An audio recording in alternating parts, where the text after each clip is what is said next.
hosted by the U.S. Secretary of Commerce, more than 20 business leaders from China and the United States, including Chinese Vice Premier Wang Yang, are gathering this week in Washington to discuss the issues that trouble the economic relations between the two sides. How will this dialogue contribute to a better trade environment? The U.S. is frustrated by China's stance on a host of issues, including government subsidies, lack of intellectual property protection, and transparency.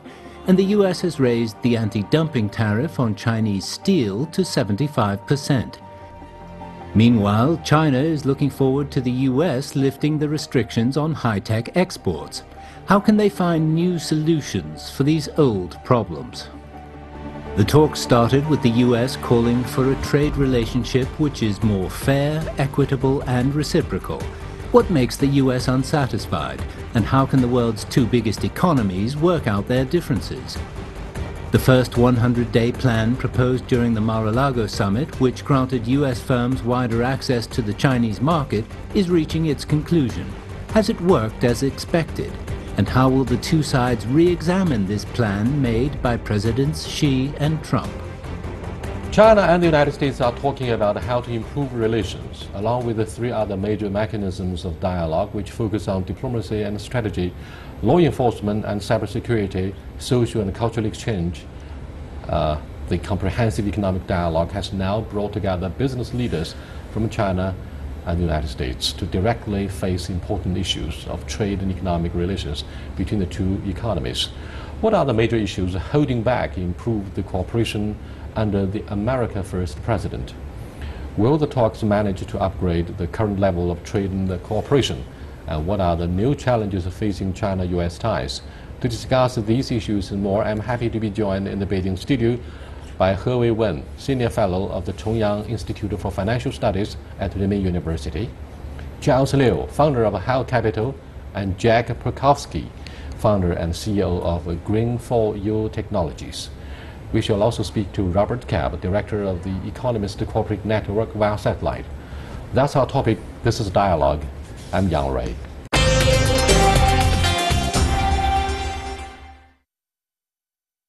The issue, I'm afraid, the U.S. government cares so much is the huge trade deficit, which is put at $347 billion last year, 47% of the U.S. total. However, according to the latest statistics from the U.S. Census Bureau, this gap hasn't narrowed in the first 5 months of this year. What's wrong? Charles? Well, I would go back to the issue of whether or not this is the big issue, or this is the problem. Because it involves many factors, including political factors. It's been named by Donald Trump's administration as the biggest issue. But there are lots of vested interest groups in the U.S. which see how they profit, or it's very important for them that the trade continues in the direction that it follows. I think it's going to be very difficult to really resolve the issue, if you call it an issue, if the trade imbalance is an issue. Because trade imbalance is a result of many things. For example, U.S. refusal to sell technology products to China, or not even military, just simple chips, for example. It seems Vice Premier Wang Yang, who headed the Chinese delegation, failed to address the core issues about the trade deficit without pointing out, for example, the fundamental reasons behind the widening gap. What's your take about the reasons that have led to the widening trade deficit in favor of China? It is very difficult to elaborate the reasons and the solutions to the U.S. huge trade deficit with China in particular, because that is an old issue and that shouldn't be the central piece of the U.S.-China relations, the trade relations. It is caused by the global value chain, not by China only. And if we say the largest category of U.S. global trade deficit is the computer and electronics, which hit $170 billion last year. But out of the total, $144 billion came from China. But if you say that it's a bilateral trade, it's not, because the imports from China include parts and spare parts operators from Japan, Korea, China's Taiwan, Europe, and the United States as also. So how can you deal with that? It's a global issue. You shouldn't tackle that trade imbalance as a central piece. But Donald Trump, the presidential hopeful, said on the campaign trail that China had been manipulator of RMB currency. But he quickly withdrew from this remark after he took office. Now, what do you think should be the reasons from the American perspective? Well, the way I look at it is that his constituency in the United States were kind of the average person, particularly in states like Ohio, Michigan, Wisconsin, Pennsylvania, and so forth, where the big issue was jobs and wage growth. So when he was talking about the trade deficits and the unbalanced relationships, what he was really talking about was the fact that American jobs were suffering and wages weren't going up, and so people weren't seeing, their wages increase. So his way of kind of shortcutting that was basically to talk about the trade deficit. However, since he's been elected, the economy actually has been stronger in the United States. He's had good job growth, particularly in June and so forth. So I think a little bit of the pressure is off. And with a better economy, imports go up. So I think that's why, in many ways, you're seeing the trade imbalance not get better, but actually get slightly worse. Well, I'm afraid none of you has been able to give a therapy or a solution about the chronic issue of a trade deficit. Let me go to Robert Gap, who's standing by in Hong Kong. Hello, Robert. Hi, Yang Ray. I believe President Xi Jinping and his American counterpart must have discussed at great length what should be done next to address the issue of a trade deficit. Now, let's look at the 100-day initiative. Do you think what China has done is paying off? Well, in terms of importing U.S. beef, yes. That kind of progress has been made, but agricultural breakthroughs are not really what the administration or the U.S. economy as a whole are looking forward to. The really crucial piece of that is the financial market opening, and that has yet to fully allow in the sort of participation that was being hoped for. Granted, this is also with the backdrop of China still exerting capital controls, which just relates to how difficult these problems are. It's not simply a matter of saying we'll solve one market. If the market is interconnected to other markets or other policies, it's not as simple as just opening it up and solving the problem that way. Pekowski, Robert put his finger on two important issues. One is entry by the American financial products into the Chinese market, and the other, in fact, the Chinese efforts to control the capital account, the capital market. Do you think these two are mutually contradictory? I don't necessarily think they are, but I can see where there are some conflicting issues. I think actually the financial area is an area where there's a great opportunity for China and the United States to cooperate, because China has something like $20 trillion in bank deposits. It needs to develop its capital markets to really spur on its own economy. The United States is arguably one of the most sophisticated countries as far as the capital markets. So I think there's a lot the two countries could benefit each other. Now clearly, the more China opens up its financial sector, then that does potentially lead to capital outflows. But I think that's just a natural part of the the economy improving. And Charles, why do you maturing. think China is not ready yet to open up fully its financial market? I don't think capital outflows is actually a major concern, because China is a savings economy. Right. It's the biggest saver in the world per capita and also as a nation. I think the real issue is, yes, Jack, you're absolutely right. The U.S. is super sophisticated when it comes to financial engineering and products. Right. We saw that a number of times, including 2008. Right. Now, I don't think China's financial system is mature and stable enough to be able to take on the hedge funds and the hot money flows, which is one huge pool that came out of especially the money printing that has taken place for the last 10 years. This pool is so dangerous, as we've seen in 1997 during the financial crisis of Asia, what it could do to countries. It could wipe out countries. like Indonesia and Thailand, and almost to a certain extent Malaysia. I think that the real risk is China is not quite ready to be able to entertain the massive flow of hot money in chase of the next point of yield. But what do you think of, for example, high-tech transfer? Lawmakers in the United States insist that national security is likely to be endangered if they were to decide that more high-tech firms could be purchased by the Chinese side. And China has been saying, well, without your readiness to export more of such high-tech products or allowing China to buy high-tech firms, then such a chronic imbalance would not be easily addressed. What do you think of the Chinese concerns? I think this is a good point to respond to the huge trade imbalances between the two countries, because the United States complains for years and years saying that China enjoys huge trade surplus. And then we said, okay, then we want to increase imports from you, then you should offer more high-tech products to China. According to a survey, that if China is liberalized as to the extent of Brazil, then U.S. trade deficit with China could be reduced by over 20%. If to the level of France, then the trade deficit could be reduced by 1/3.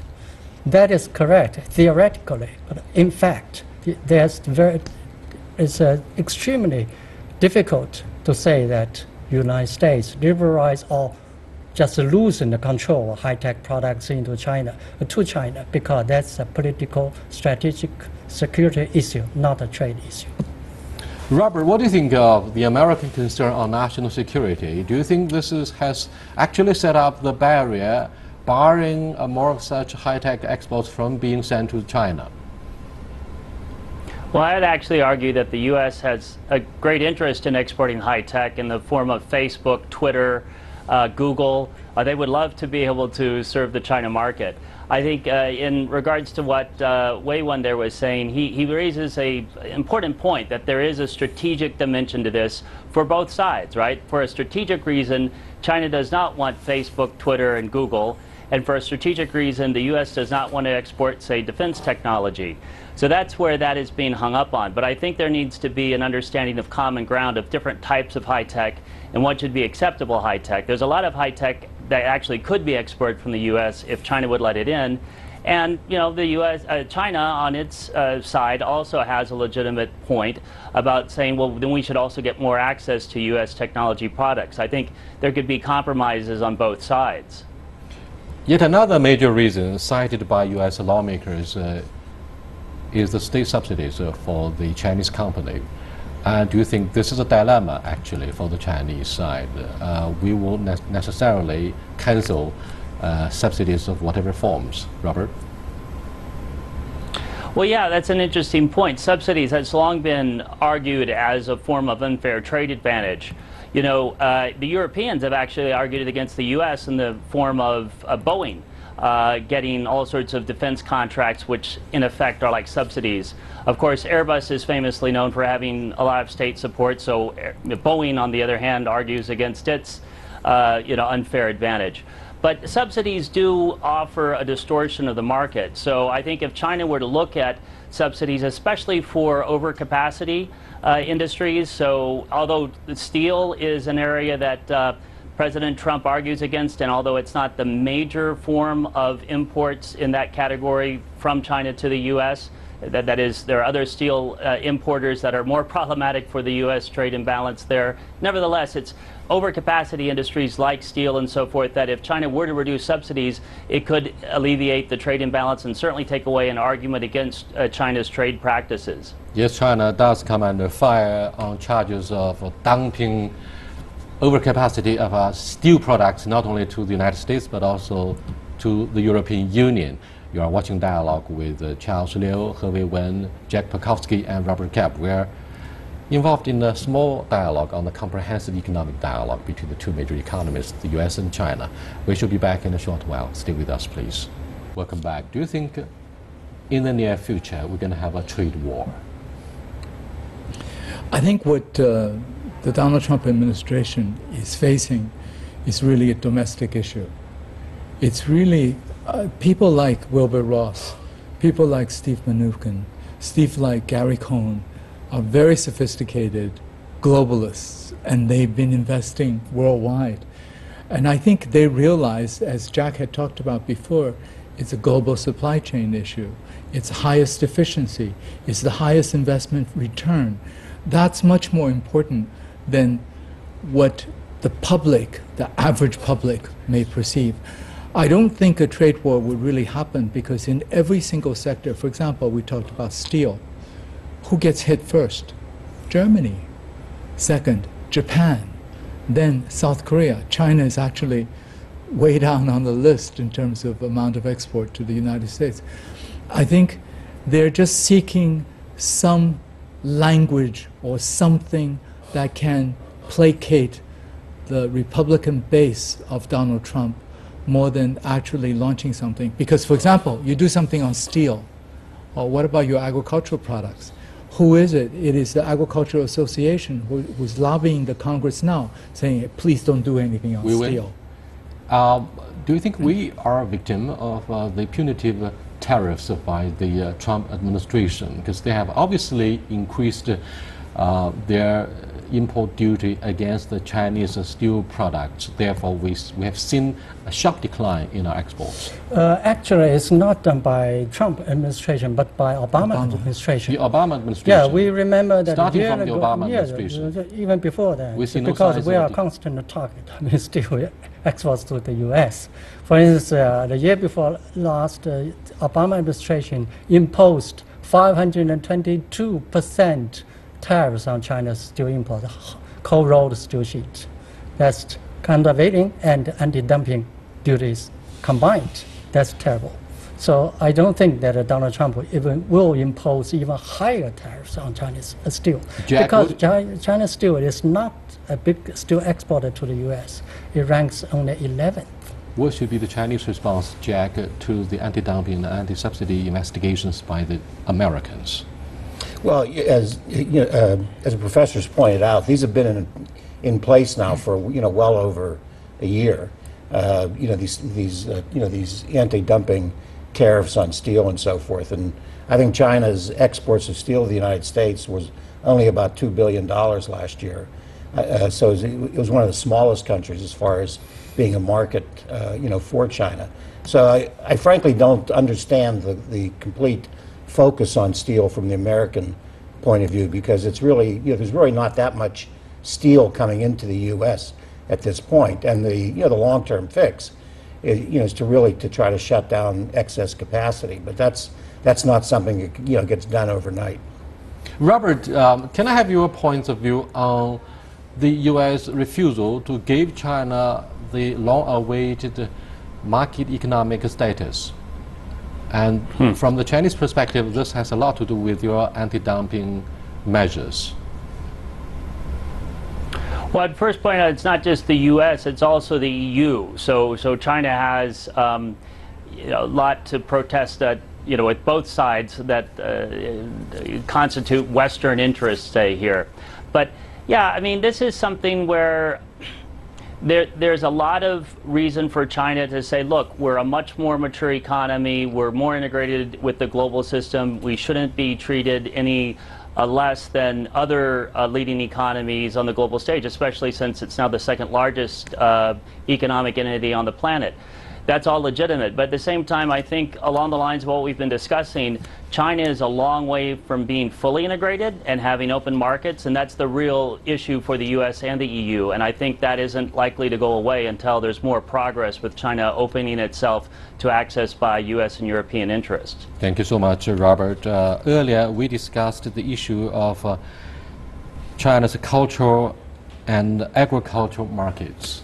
Now, do you think we have done enough to further Latin American products in these two areas, Charles? Well, I think the agreement announced pursuant to the meeting of the two presidents' 100-day initiative involved agricultural products and involved beef. Okay, what happens is that China is importing a lot of agricultural products, including beef. Opening more to the U.S. means taking a little off Brazil or Argentina. You know, China has been importing it, has been opening this market. The question is how the market is shared by the different exporters to China. So whether or not it's market opening or just offering more to the U.S. is a different story. I'm afraid when the data on Hollywood blockbusters may have been phased out for the Chinese market, do you think that is likely to endanger our homegrown movie industry? It depends, not necessarily. It depends on the taste of the audience in China and also the quality of China's homemade movies. Because frankly speaking, I do not admire too much the home movies. It's too low standard. You would rather let the market force play pivotal role in allocating resources. I show no sympathy about the decline in our homegrown movies as well. I'm a viewer. But sorry for the Chinese movies. But Jack, what do you think of the opening of the Chinese agricultural market? Will it help? Will it help generate enough jobs for the Trump administration? Well, I think, no, it's a very positive step. I mean, the farm community is a big constituency in the United States. Well, don't forget the newly appointed American ambassador comes from a state. And I'm wondering if he had anything to do with that, because because his state, Iowa, would benefit quite a bit from that. No, I think it's a very positive step, and it kind of gets to the grassroots of the American population, and I think it shows that China, you know, wants to work with the United States, which is, I think, something that needs to, you know, to be promulgated among among the voters and so forth.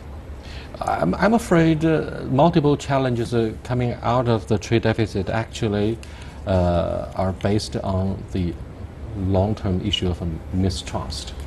That is why, from time to time, these two economies would have to link their strategic dialogue with economic dialogue. Therefore, we have the S&ED, strategic and economic dialogue.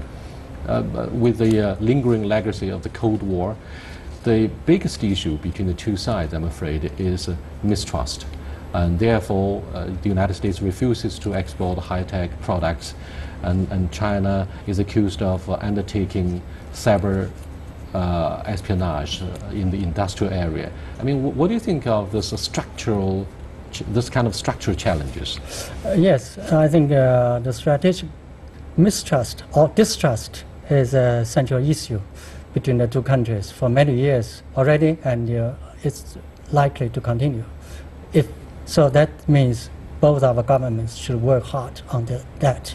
At the same time, we should also work on more practical economic issues. That means that both our governments or academia and the business should work together to work closely how the American economies and the business could benefit from global trade, not lingering on the trade balances. Because we can work out that trade imbalance or fast growth of imports in the United States happened in 1990s, where the American economy was very strong. That showed that when the economy was strong, imports increased sharply, and so deficit increased. However, during the 1990s, Americans' manufacturing jobs did not decline. So we should work carefully to work out good proposals, good data, good advices to both our governments. Jack, you know, Hillary Clinton was not very popular with the Chinese, although we were not involved in the campaign,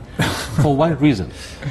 She kept talking about human rights. Now, President Trump seems to be the most popular president with the Chinese for one reason. He brushed aside the issue of human rights. He's not alone. In fact, back in the early 1990s, the Clinton administration was able to separate the issue of human rights from the MFN package, laying the groundwork for the eventual entry by China into the WTO, and that is a leapfrog.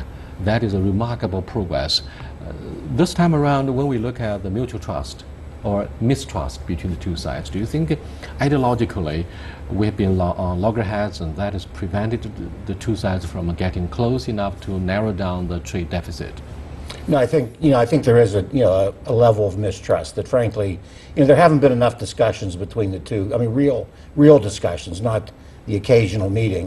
To get something done between two large countries like China and the United States, it really takes some real meaningful dialogue over a longer period of time. That's why, the 100-day initiative is admirable, but realistically, if mistrust is really at the heart of the issues, then it's that's not going to be solved in 100 days. I think the best thing that started at Mar-a-Lago was the fact that they decided to start discussing these issues. Set some objectives for 100 days, but then also are talking about a longer time frame of at least a year or more. But I think if the two sides, basically keep talking to each other, I think that mistrust will go away, and I think we'll start to see some real progress.